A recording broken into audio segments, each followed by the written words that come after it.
Aviso legal: o conteúdo desse vídeo é baseado na análise, interpretação e experiência do meteorologista previsor com as últimas previsões disponíveis dos modelos de previsão do tempo e clima. Qualquer uso da opinião expressa sobre as previsões do tempo e clima neste vídeo para a tomada de decisão de terceiros exime o meteorologista previsor da responsabilidade sobre a mesma. Analisem e usem as informações com cuidado.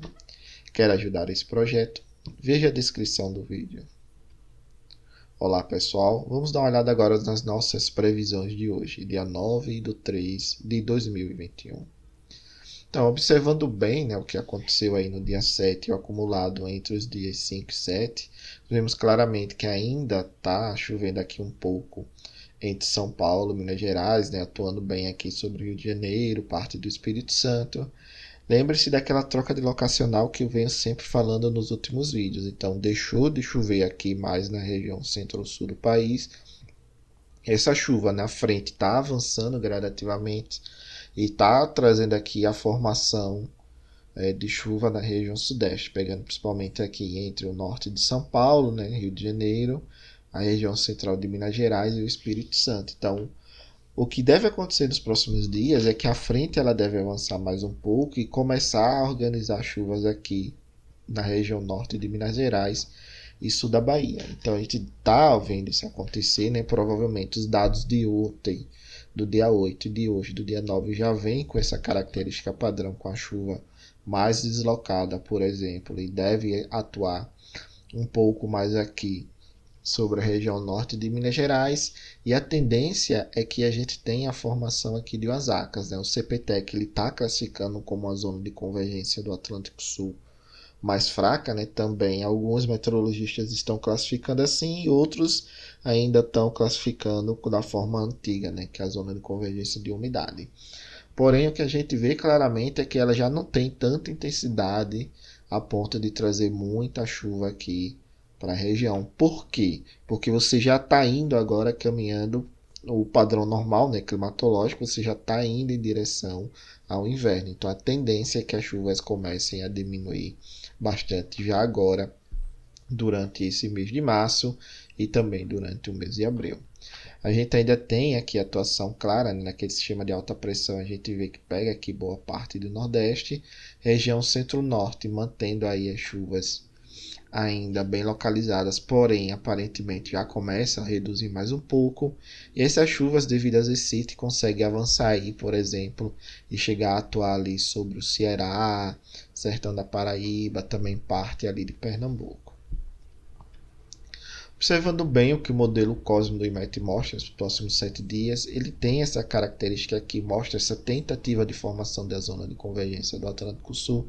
Porém, quando você nota que os totais pluviométricos eles já estão bem fracos, com relação ao que normalmente acontece durante o período de verão, e agora está como está nessa transição entre o verão e o outono, a gente vê claramente aqui que a frente passa, traz a formação de chuvas, mas chuvas assim não tão intensas como se deveria ter, se fosse numa época de verão normalmente.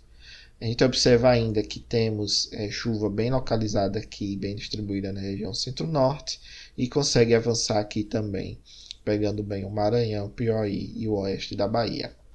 Região centro-sul, como eu comentei, apresentando aí um tempo mais seco nos próximos dias. E olhando um pouco aqui lá no final do horizonte, do dia 16, o campo de umidade relativa em médios níveis, e o que nós vemos basicamente é o avanço aqui de um sistema frontal sobre a região sul ali, pegando parte do Paraguai, do Mato Grosso do Sul, ele começa a avançar aqui mais sobre a região sul do país, e a tendência é que a gente ainda tenha um avanço aí, pelo menos uma ou duas frentes na região central do país, pegando bem ali Minas Gerais, São Paulo, parte da Bahia até o fim do mês. Mas vamos observar o que vai acontecer nos próximos dias. Olhando agora, a questão aqui do campo de pressão atmosférica em baixos níveis, a gente vê que a alta pressão realmente ela perdeu mais intensidade, ela não está atuando tanto aí sobre a região costeira do país. Isso permitiu, que a gente teve o avanço agora nesses últimos dias dessa frente. Essa frente ainda deve avançar mais um pouco, e chegar a atuar ali ainda um pouco sobre o oeste da Bahia, a região da Bahia. Porém, o que a gente vê claramente, né, que lá para frente a gente vai ter um pouco de aumento desse sistema de alta pressão e com isso ele deve aí lá para o dia 18, dia 19, dia 20, atuar um pouco, principalmente ainda na região sul. Mas quando a gente olha na figura da direita, a gente não vê nenhum geopotencial, por exemplo, acima de 588 ou de 590, mais aí na região central do país. Isso quer dizer o quê? Isso quer dizer que a gente não tem a possibilidade, por enquanto os modelos não mostram nesse horizonte aí de 15 dias, nenhuma formação de bloqueio atmosférico que possa ajudar a manter as chuvas na região sul, por exemplo, ou impedir, né, o avanço de frentes na região mais central do país e o centro-norte do país. Observando agora o que o modelo GFS mostra na composição de precipitação, a figura aí à esquerda, nós vemos claramente que lá para o dia 15 a gente tem a atuação um pouco da alta pressão, porém ela não é tão forte, e lá para o dia 20 e 21 a gente tem um avanço de um outro sistema frontal, ele consegue chegar ali até a região norte de Minas Gerais, porém, depois, lá para o dia 25, dia 26, a alta ganha força novamente e consegue aí criar uma espécie de barreira e volta a chover aí de novo na região de São Paulo. Dia 22 ele avança, 23 a alta agora, 24 ganha um pouco de força, tem uma chuva aqui mais localizada na costa leste, porém o que a gente vê claramente é que a gente tem ainda uma região acontecendo na região centro-norte e parte da região nordeste, por exemplo, ali no oeste da Bahia, na região do Maranhão, do Piauí, e o avanço aí ainda da frente, chegando a atuar em São Paulo, Minas Gerais, Rio de Janeiro e do Espírito Santo. Então a gente tem essa frente que está atuando agora e um pouco mais aí lá para o dia 20, dia 22 a gente tem a atuação de uma outra frente conseguindo aí avançar e chegar na região sudeste, organizar convecção e consequentemente chuva. Costa leste do nordeste e parte da costa norte, ainda com a atuação de alguns pulsos vindos das perturbações ondulatórias dos alísios, né, atuando aí entre a região do recôncavo baiano e parte aí da costa leste do nordeste, e algumas perturbações ondulatórias que se desprendem das ECIT e atingem ali a maior parte ali do litoral norte, né, principalmente entre Ceará e Rio Grande do Norte, mas também nada tão significativo a ponto de mudar muito o estado atual das condições de tempo que está lá. Okay? Com relação à temperatura, nós vemos temperaturas aí realmente dentro da faixa da normal climatológica para os próximos dias, então não devemos ter nem temperaturas muito elevadas, nem temperaturas nem muito baixas, então temperaturas realmente dentro do esperado para essa época do ano, sem ondas de calor ou ondas de frio. Observando bem agora a questão do armazenamento de água no solo, a gente já vinha falando dessa troca de locacional, né? Começa a secar aí na região centro-sul do país, mas em compensação sobre Minas Gerais, ali Rio de Janeiro, Espírito Santo, a gente tem o retorno aí das chuvas, e com isso aí também ali no oeste da Bahia, e com isso você tem aí o retorno também, o aumento desse armazenamento de água no solo, e é o que a gente deve perceber aí nesses próximos 3 dias.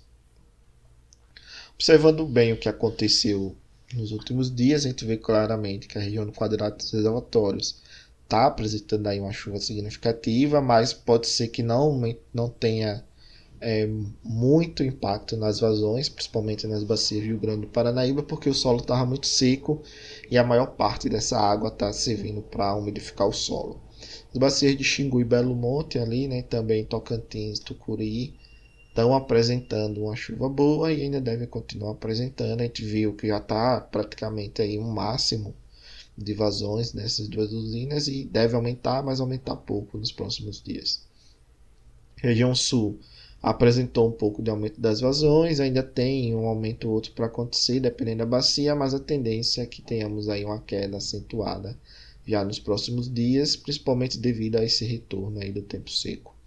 E o destaque ainda fica para a região do Rio Madeira, né, que apresentou chuvas expressivas, principalmente sobre a região do centro-norte da Bolívia. Ainda está tendo aumento fraco gradativo, mas nada tão significativo. A partir de agora, né, como nós estamos caminhando para o inverno no hemisfério sul, a tendência é que tenhamos uma redução de chuva nessas regiões. Olhando bem o que o modelo do ONS está prevendo, que a gente vê claramente, os três modelos eles têm esse padrão aí mais voltado para a formação de uma zona de convergência do Atlântico Sul, porém a intensidade da chuva está bem fraca, mas ainda continua mostrando uma chuva bem distribuída na região centro-norte. Obrigado, pessoal. Paz e bem.